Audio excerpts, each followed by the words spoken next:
Olá, a paz do Senhor. Hoje o programa Mulher Cristã traz para vocês Rosilene Martins. Gente, a história é fantástica. Ela superou tudo. Deus abriu a madre dela no momento em que ela nem acreditava mais, deu 2 filhos maravilhosos. Deus deu a ela vários cursos na faculdade, depois de que ela já estava praticamente assim, bem madura. Ela fez administração, de administração está fazendo psicologia. E Deus assim, sabe, tem mostrado para ela que Ele é quem sustenta. Gente, vocês precisam ouvir, vocês precisam acompanhar comigo o que Deus fez na vida dela. A paz do Senhor, minha querida, tudo bem com você? Tudo bem, a paz do Senhor, Gilda. É um prazer enorme estar aqui com você. O meu também é um prazer. Você veio do Tocantins. Eu fico muito feliz com a tua presença no Mulher Cristã. Sim, o coração do Brasil. Pois é, que coisa linda. Como é que você faz para dividir entre família, ministério e a vida com Deus? Não é fácil. A gente precisa ter uma certa administração. E eu tenho 2 filhos. E esses 2 filhos já estão fazendo faculdade. E a melhor maneira para a gente estar presente, para a gente estar próximo, é no momento da mesa. Eu tenho muita, cuidado para preparar a mesa do café da manhã ou que seja do almoço e nós sentarmos todos juntos e olhar olho no olho, o mesmo nível e perguntar como é que foi o dia, como é que foi a faculdade, como é que estão as coisas. Então, nesse sentido, a gente começa a administrar essa presença de família, de filhos. O esposo, a gente está sempre juntos, a gente tem assim uma ligação muito grande. E com relação à igreja, na nossa igreja em Araguaína, no Tocantins, nós temos 80 congregações. Então, muita coisa. A gente precisa estar visitando essas congregações, dando assistência, e eu e meu esposo, nesse caso, a gente faz um rodízio bem distante de uma congregação para outra. Então a gente está sempre muito juntos. E eu ainda estou fazendo faculdade. Então, a gente precisa realmente ter assim, um jogo bem sistemático para poder dar conta de cada coisa no seu devido lugar. Nossa, muito bonito, principalmente a parte em que você fala da refeição, de uma refeição estar presente com os filhos. Eu faço questão disso, da gente sentar à mesa e bater aquele papo, ainda que tem dia que é bem menos o papo, às vezes tem alguém que está corrido, tem alguém que, inclusive quando chega perto dos estágios, né? Isso aí faz assim uma movimentação maior. Mas quando a gente senta, ou no café da manhã, almoço ou janta, aí é a hora que a gente coloca o papo em dia. Curiosidade, eles são daqueles de levar o celular para a mesa? Graças a Deus não. Isso aí foi muito bem falado, isso é muito bem conversado. Na nossa mesa não tem celular. Que bom, muito bom isso, porque é tão comum, né, a gente ver hoje a família vai assistir televisão, vai comer, e os jovens, né, normalmente já vão ali com o celular, é muito comum isso nas mesas. E às vezes a mãe tem aquela certa dificuldade de colocar a mesa, né? E a pessoa, o filho, o esposo pega, já vai sentar na sala, né? E ali está com o celular ou então está assistindo televisão e fazendo a refeição. Isso, graças a Deus, lá em casa a gente aboliu essa situação. Nessa caminhada sua ministerial, na caminhada cristã, alguma vez você pensou em desistir? Você cansou e falou assim, olha Senhor, me dá um tempo? Gilda, eu vim de um lar evangélico, graças a Deus. E isso nos fez ter assim, uma grande responsabilidade com tudo. A gente aprendeu que a obra do Senhor, o Senhor Jesus é a primordial na vida da gente. Então, quando vem as dificuldades, no geral, a gente fala, Jesus, o Senhor está no controle, então toma conta. Eu sei que eu não dou conta sozinha. Isso é muito marcante na minha vida, saber que Jesus está no controle, que Ele tem feito tudo para mim e Ele nos conduz, ainda que estejamos frágeis, com problema, chorando, mas a gente sempre fala, Jesus, vai na frente. No Tocantins teve uma divisão, né, de convenção. Você e seu marido dividem a convenção com seu sogro. Como é que ficou essa situação? Você consegue me explicar? Essa é uma história bem interessante. Inclusive, eu me emociono até quando eu me lembro que o meu sogro era pastor em Redenção.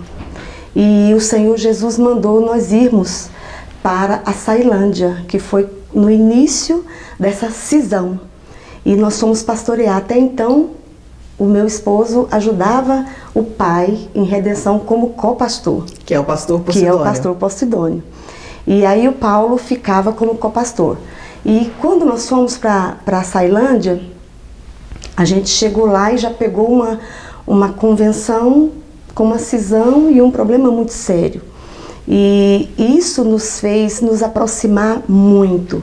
E quando o trabalho correu, que a gente ficou o tempo de Deus em Açailândia, passamos um tempo de Deus em Araguaína, que é onde nós estamos hoje, o Senhor nos chamou, né, para ser o presidente da convenção. Então hoje, eu até comento às vezes, quando eu posso, que talvez a convenção, a CGADB, talvez ela não tenha essa história de pai e filho sendo presidentes de convenção.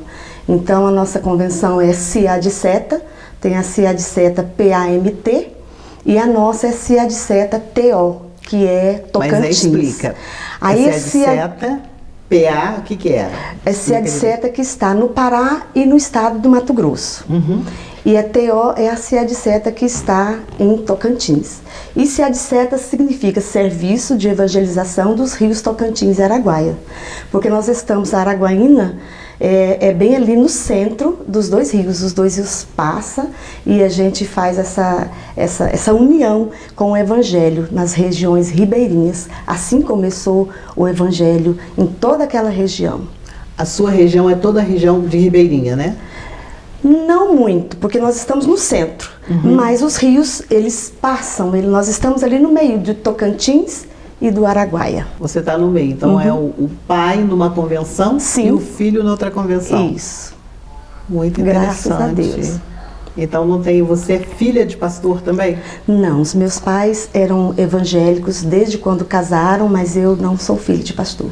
E mesmo assim, na sua região, você faz trabalho com ribeirinhas? Hoje não, porque a nossa convenção cresceu muito. Nosso trabalho hoje está assim.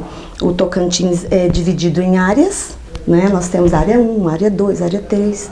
E Araguaína pertence à área 2. Nessa área 2 são na faixa de 22, 23 igrejas. Então, o trabalho que nós fazemos nessa área 2, de 3 em 3 meses, nós temos uma reunião de obreiros, que nós chamamos de Escola Bíblica para Obreiros e Esposas. E essa reunião, ela acontece em todo o Tocantins, dividido em áreas. E então eu trabalho com essas mulheres. Geralmente, quase todos os finais de semana, eu estou em alguma dessas áreas com meu esposo, falando para mulheres e ele falando para homens. Pastores e esposas de pastores. Qual é o trabalho que você acha mais importante que você faz, a atividade mais importante que você faz na sua região? Bem, hoje em Araguaína nós temos um trabalho bem intenso. Nós trabalhamos com o Culto Rosa, que nós fazemos ele na primeira quinta-feira do mês.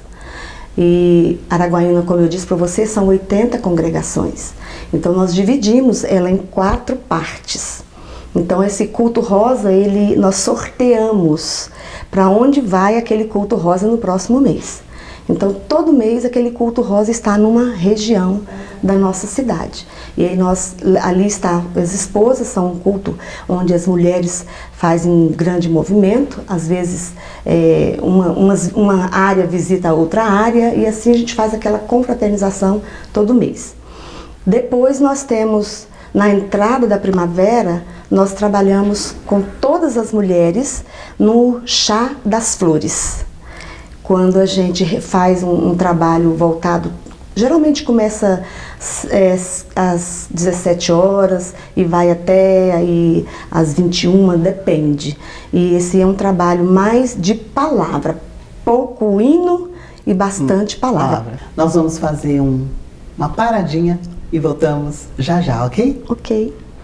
E você me aguarde que eu volto num instante.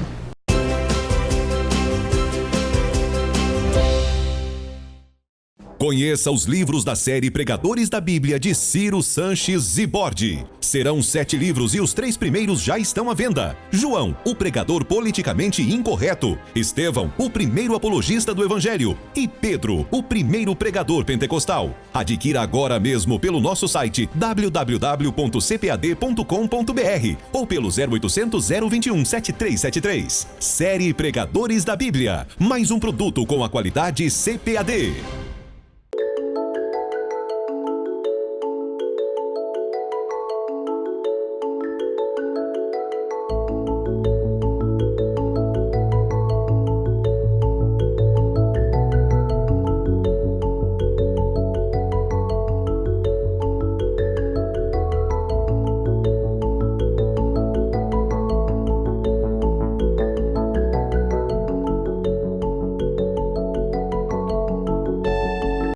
Experimente uma surpreendente viagem na história de Deus e uma forma confiável de aplicá-la em sua vida com a Bíblia de Estudo Cronológica Aplicação Pessoal. Totalmente colorida e ricamente ilustrada, ela oferece uma visão ampla ao inserir as Escrituras em 10 grandes eras, combinando os textos bíblicos em uma ordem sequencial de tempo desde a criação até o final. Bíblia de Estudo Cronológica Aplicação Pessoal, um produto com a qualidade CPAD.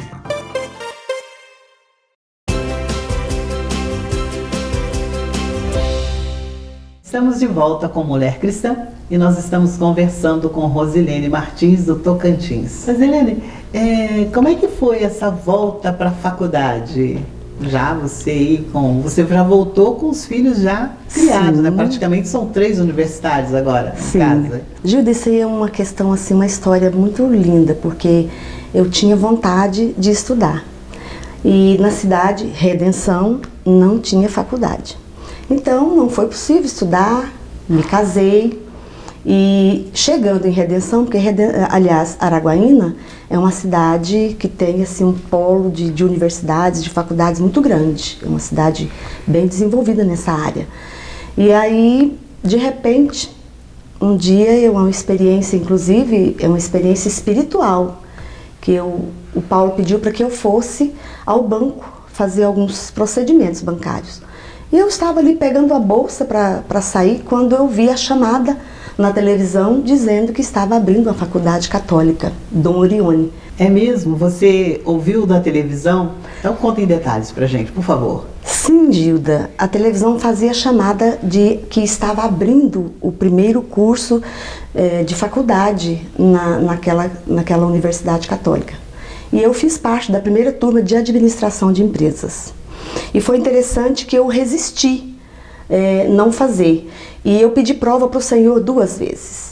E uma primeira vez eu estava saindo, quando o Espírito Santo falou para mim todo o versículo, que a fé é o firme fundamento das coisas. O Espírito Santo falou tudo aquilo para mim, e de um lado, e do outro lado diz, prestar vestibular é um ato de fé. Assim, bem contundente aquela situação. E aquilo me chamou a atenção, mas eu pensei, mas eu já estou com 23 anos longe da escola. Como eu vou prestar vestibular? E aí eu ainda resisti, ainda assim. E no dia em que ia fechar as inscrições, uma menina da nossa igreja, uma jovem, falou, Deus mandou vir cá falar para você prestar vestibular. E eu chorei, precisou de tudo isso. Eu chorei. E ela estava de moto e já estava quase na hora de fechar. E eu falei, você vai lá e paga, por favor? Ela falou, pode deixar que eu vou. E eu fui, resumindo, fiz a prova, sem eu ter certeza de nada. E de repente, quando eu ia descendo da faculdade, algo me disse assim, pode comprar o material. E eu fiz que nem Sara, eu sorri e falei, eu não vou gastar meu dinheiro. Eu não tenho certeza de nada. E para a glória de Deus, 5 dias depois o resultado saía e eu era 39ª colocada. E aí eu fiz a faculdade, graças a Deus, aquilo me empolgou, voltar, reviver aquele momento e voltar. E eu fiz a administração, depois eu fiz 2 pós. E aí cheguei, um dia fui receber uma visita de uma irmã e ela me disse: irmã Rosilene, Deus está me dizendo que vai te dar um outro curso superior. E naquela hora eu assustei com aquilo.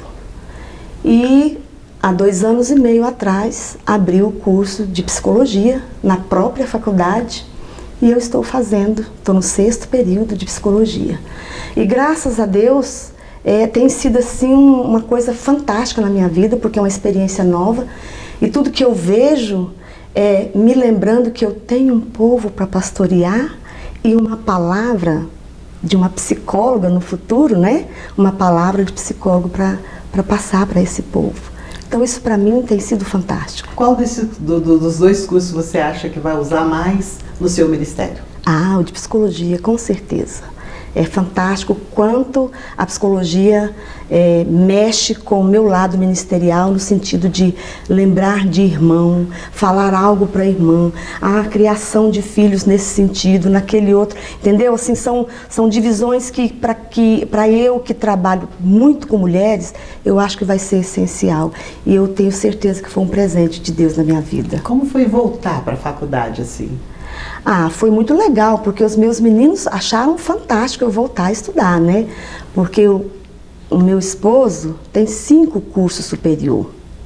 Então a nossa casa, desde pequenininho, os meus meninos foi muito levado a isso. Então quando eles viram a mamãe indo para casa, aliás, indo para a faculdade, isso mexeu muito com eles. E por algumas vezes, quando eles eram menores, adolescentes, eles até iam, quando eu não tinha com quem deixar, no curso de administração, eles iam para dentro da sala de aula comigo. Então foi muito bom, foi assim um envolvimento deles comigo também.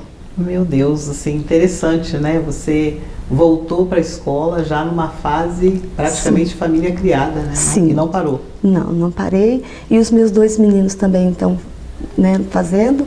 Eu estou no 6º período, mas o meu mais velho, e a minha mais nova está no 7º. Todo mundo universitário? Todo mundo universitário, graças a Deus. Vai parar o curso por aí ou vai continuar estudando?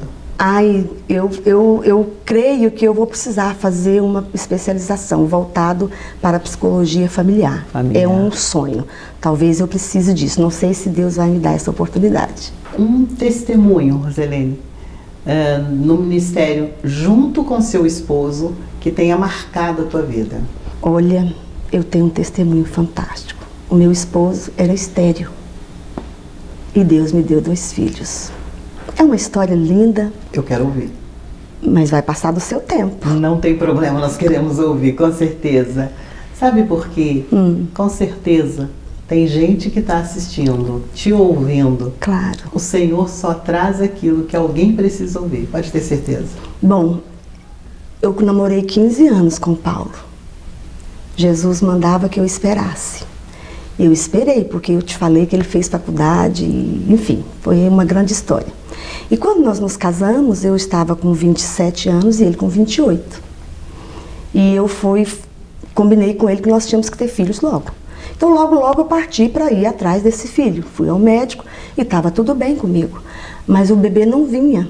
Então 7 anos depois, Deus mandou na minha casa um africano. E esse africano foi pregar na igreja. E no meio dessa pregação ele para e fala para a igreja que a igreja precisava orar por mim e pelo Paulo. E ele nos colocou de joelho, nos ungiu e a igreja fez a oração e ele entregou a palavra. Que daquele dia a 1 ano, a igreja ia ver a glória de Deus na nossa vida, nos dando filho.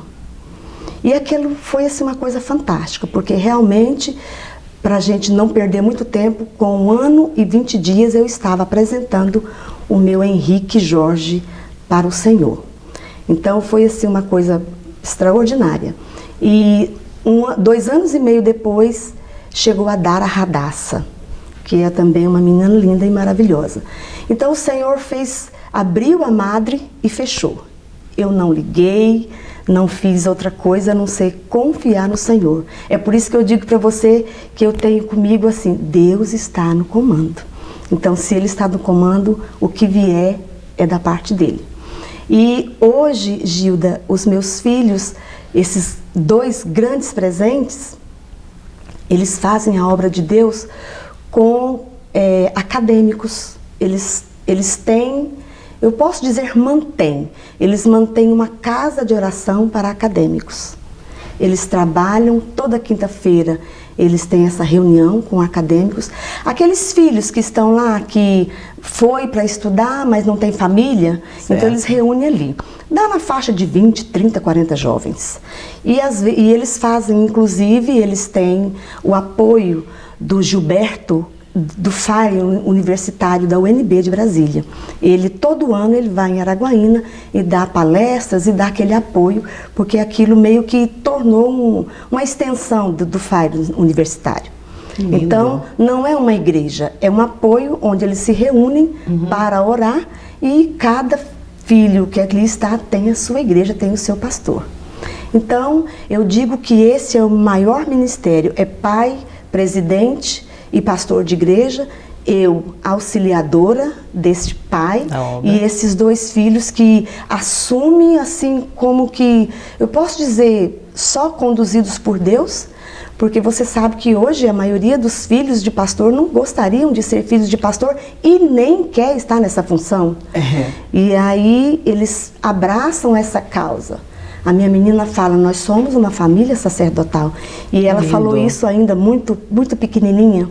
Então, assim, isso para mim é o maior milagre.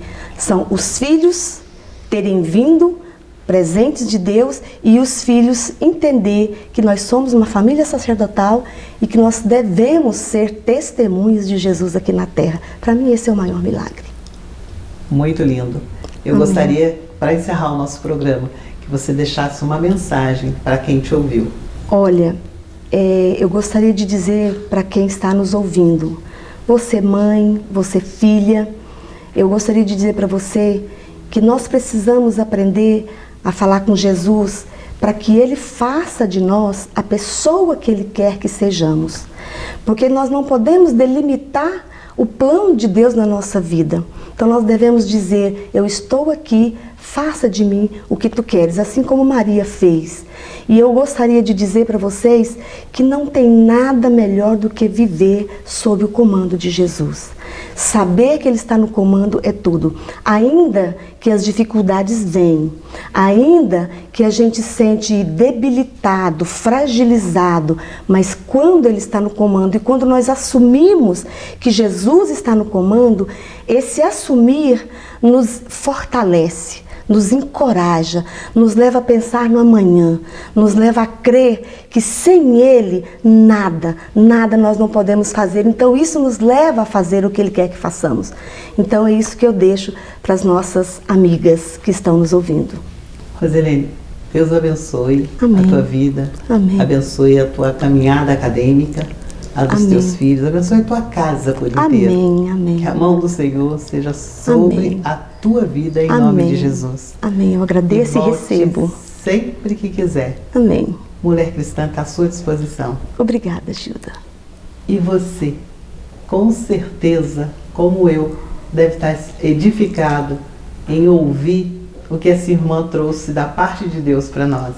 Um grande abraço, até o próximo programa.